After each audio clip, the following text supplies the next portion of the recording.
大家好，香港時間星期日嘅早上6:06 San Francisco 三藩市 LA 時間係3:06，仲係星期六，收睇緊嘅係 Action World 世界頻道同埋 Facebook 直播。東岸時間依家係6:07星期六啦。咁今日咧好開心，再次請嚟 Sean Fleck 呢一個香港的最後自由 Hong Kong Final Days of Freedom 嘅導演同埋監製，同我哋傾下呢一出戲將會喺世界香港論壇台北站嗰度咧，我哋會係喺亞洲第一次公映啦。咁就會講下拍呢出戲嘅一啲嘅過程啦，同埋一啲嘅感想。Sean, it's good to have you appearing at the Action World again and talk about your film, Hong Kong Final Days of Freedom. Well, thank you, Ed. I really appreciate the invite and helping us get the word out about what happened in Hong Kong. So thank you. Yeah. Now, I might switch back into Cantonese occasionally, just to do some paraphrasing. Well, first of all, congratulations. Your documentary has won a lot of awards so far, even without being shown on the big screen yet. More than 10 so far, or how many? I think we're up to about 15 awards. We just won one for Best Cinematography last weekend, and then we won another one for Best Film, or actually an honorable mention on Tuesday. So we're up to, I believe, 15 awards, 4 semifinalists, and another one's a finalist in another film festival. 咁就未係真係喺大電影院上映之前咧，已經贏咗10幾個嘅獎項。Now, last time when we went live, we were discussing whether this documentary can be streamed through, let's say, one of the streaming platforms like Netflix or Amazon Prime, and then definitely this Taiwan premiere debut is the first time to be shown in Asia, right? Coming up on the 18th. That's correct. Yeah. So we're really excited for that opportunity to show the Taiwanese people, even though they know the story, but it's still good to refresh the situation in the story because it's non-ending. Right. Okay, so let me see. I think I got the trailer. It's this one. Shall we just play the trailer first? Even though I will get a yellow warning, but let's do it. Let's see. That's supposed to be.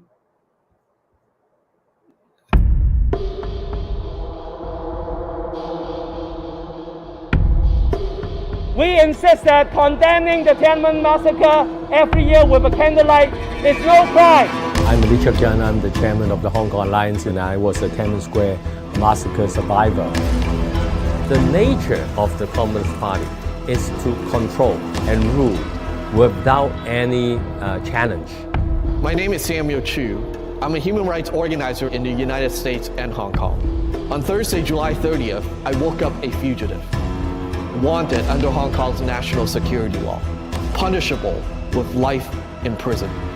I had been receiving threatening calls or letters saying that you have to be sent to mainland China to stand trial. It is terrifying.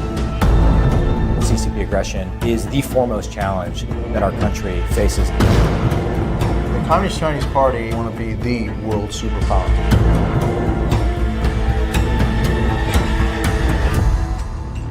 Hong Kong has always been on the front line for freedom, and when our values is being violated, we stand up. China's new security law will be seeking the arrest of domestic and foreign activists. The new law threatens critics of the Chinese government with possible life imprisonment. Everything that we treasure, freedom of assembly, freedom of the press, freedom of speech, all that was gone overnight.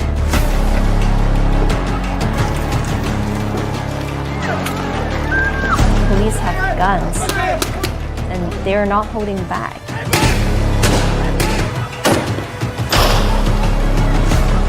what China is committing amounts to crimes against humanity.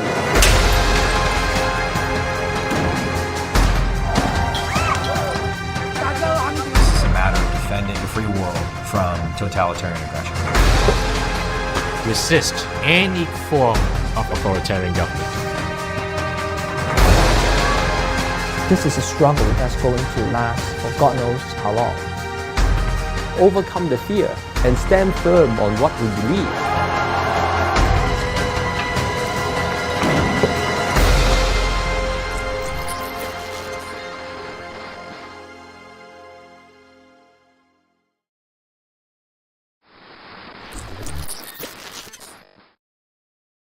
Now, as we know, every time when you get a yellow sign warning from YouTube, they do not recommend the film. It's not going to be pushed up in the algorithm, but we play it anyways, just to get the authenticity of the production. So let people get a good glimpse of it.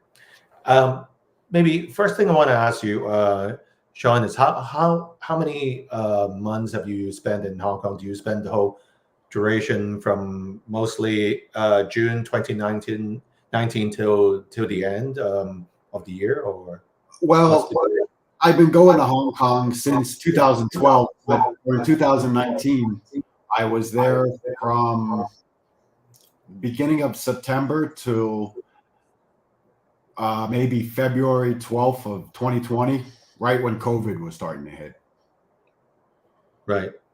And then you actually in the Epoch Times interview that we did in San Francisco, and then when they had the printout, it showed you were sprayed with pepper spray. Yes. When filming, right? Yes, multiple times. I think the number is 7. Multiple pepper spray. I got pepper sprayed in the face, I think 3 or 4 times, directly in the face, and then numerous tear gas. So it's you never get over it. You never grow immune to it. Yeah.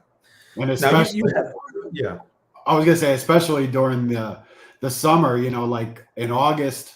I think I arrived in August. The Hong Kong heat is miserable. And when you get the pepper spray on you, it just rips down your whole body. So your whole body is burning. It's a horrible experience. What inspires you to do this documentary? Was it were you into human rights activism work or whatnot? What inspires you? Not really. Before this, like I said before, I've been coming to Hong Kong almost every year since 2012. And I've always been a proponent of freedom and democracy. I never liked authoritarian governments, and I wish that, the people would just be free to make their own decisions and choose their own government. So when I saw what was going on in 2019, I figured this would be a good time to make a documentary because, I did go to film school and I've been doing production for years. So I thought this would be a great opportunity to let the world know what was going on in Hong Kong. And you finally caught Lee Cheuk-yan as the main character in the documentary. And that's correct. Yeah, that's correct. Lee Cheuk-yan, he's an amazing person because even though he knew the risks, he knew he could be detained and arrested, he didn't give up, and he held firm on his beliefs. So I really respect that. Right, and also the trial for the alliance is pushed to 2025. You probably heard of that already. Right. So they're going to be sitting in jail, unnecessarily for another year. Yeah. That's the unfortunate. Right. Regarding the documentary, how much resource have you put into it? It looks like it has already won so many different independent awards, and I presume you will keep on collecting more medals, so to speak, right? Correct. Is it a very expensive documentary to produce? It was. I paid for it myself, and I don't want to give out a number, but it's definitely a 6-digit number. It was expensive, but I feel, even if we don't make the money back, I'm still very proud of this project. Right now, of course, it'd be nice to recoup the income on it. But I feel that it's more important to get the word out of what's going on in Hong Kong, what's going on in the South China Sea, what's going on with Taiwan.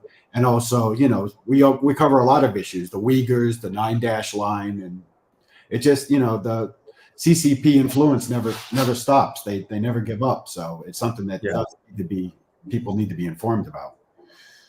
Right.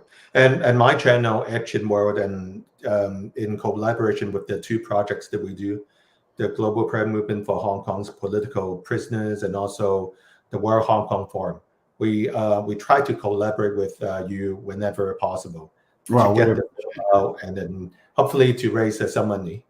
Right. Donation model. Yeah, right. We appreciate that. So thank you. Yeah, and I think like some cities there could be people who are interested, but this is not just for Hong Kongers. I think since the movie it's produced in English, I guess it's catered towards a larger audience than just Hong Kongers. Right, because Hong Kongers already know this. They lived through it. They saw it, with their own eyes. But Westerners, they hear about CCP, but this is a great example of what, if you allow communism to spread through South China or even through Asia or even through the world, it's just a warning. It's a warning sign. This film serves as, as to enlighten people of the atrocities the CCP has committed and the promises that they've broken, even though they promised to 2047 for Hong Kong. That's all gone 23 years later. They couldn't even, you probably even wait half the time. Yeah. You probably captured some of what I said too. We kind of swapped in Taiwan. I gave you this book. Yes. Right. Half of it in English, the other half in Cantonese, traditional Chinese. But my definitely the burden is on those who are arrested.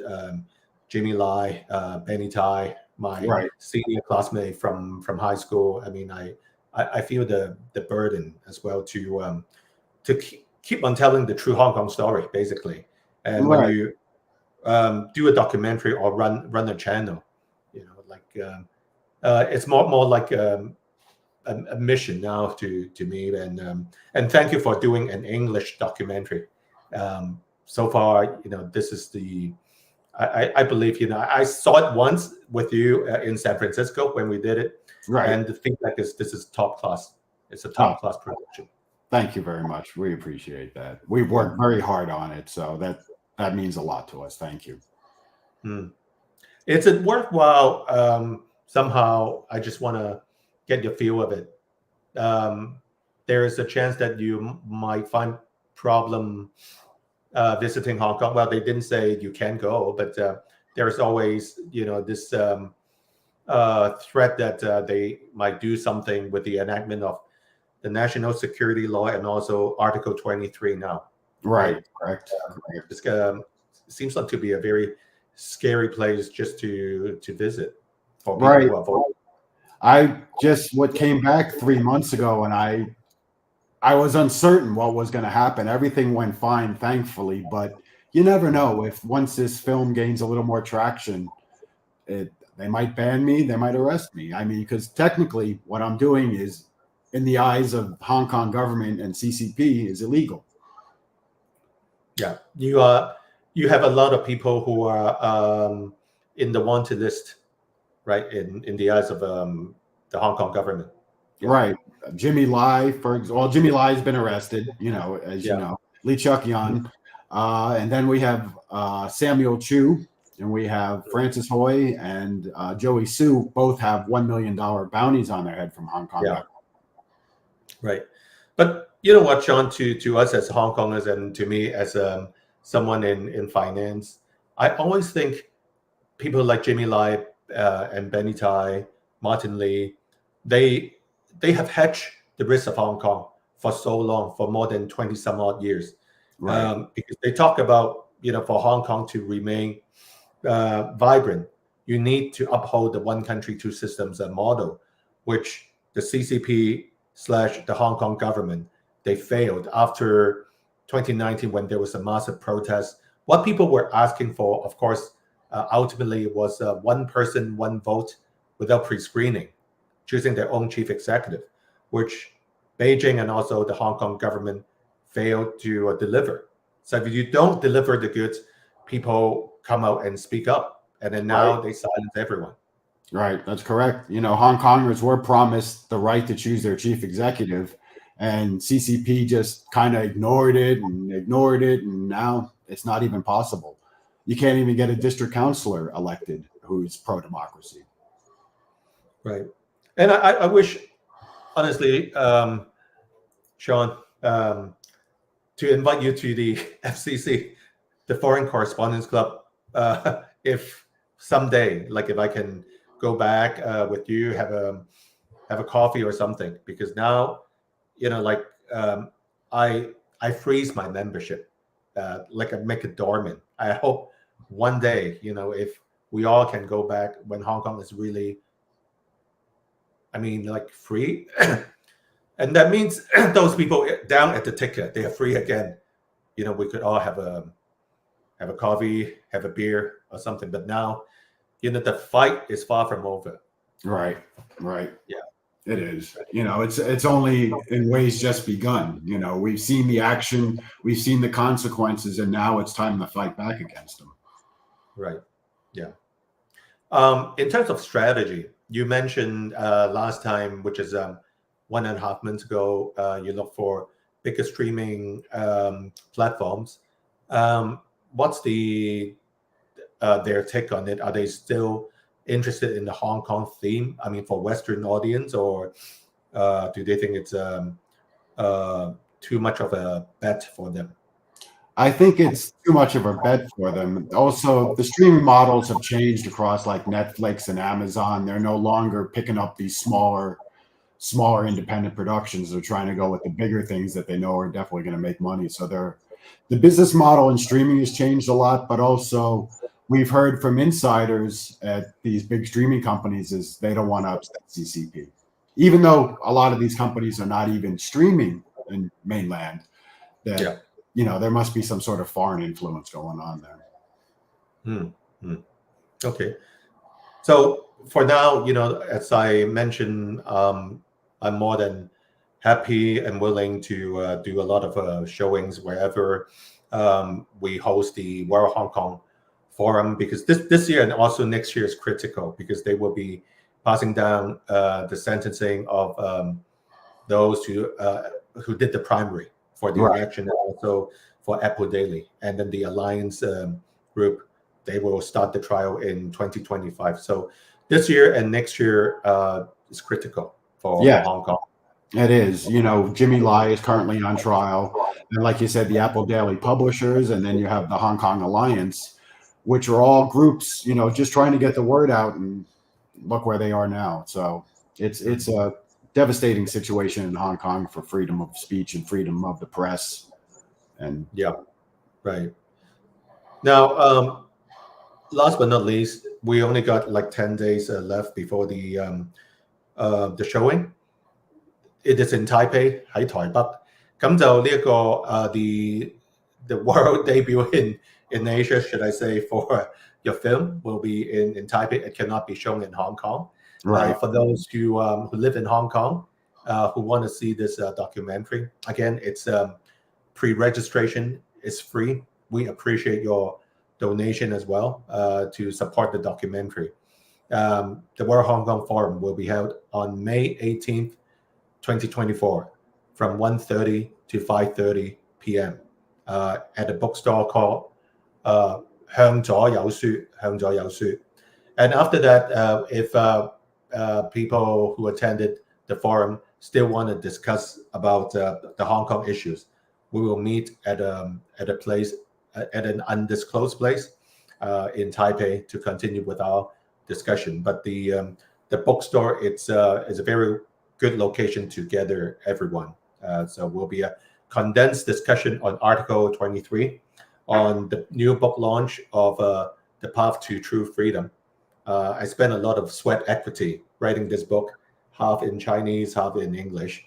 So it's a good time to support the book, and also to to Sean's documentary as well, which has won 16 awards so far, right?